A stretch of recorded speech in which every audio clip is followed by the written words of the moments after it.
Magandang hapon, alamin po natin maging lagay ng panahon ngayong Tuesday, December 23, 2020 at sa susunod na 24 oras.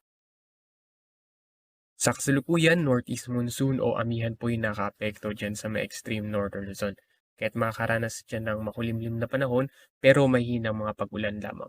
And then dito sa Metro Manila at yung nalalabing bahagi ng ating bansa, generally fair weather po yung magiging panahon natin, liban lamang sa mga isolated rain showers pagdating ng hapon at gabi. Within 24 hours makaranas po ng magandang panahon yung buong Luzon.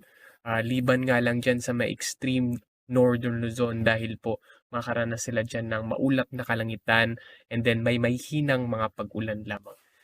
Pero dito sa Metro Manila at yung nalalabing bahagi ng ating Luzon area, fair weather po yung magiging panahon, bahagyang maulap hanggang sa maulap yung mga kalangitan.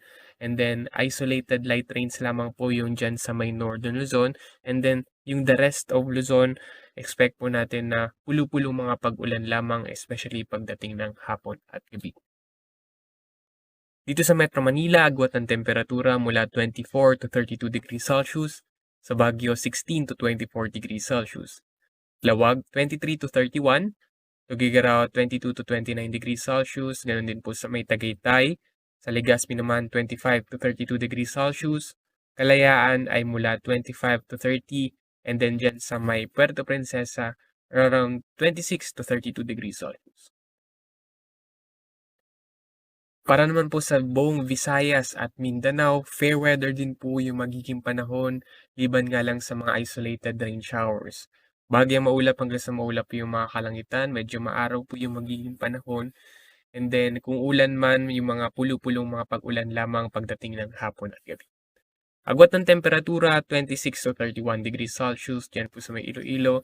And then sa Cebu at Tacloban, mula 25 to 31 degrees Celsius. Zamboanga 25 to 33 degrees Celsius, Cagayan de Oro 23 to 32 degrees Celsius at dyan po sa may Davao around 25 to 33 degrees Celsius.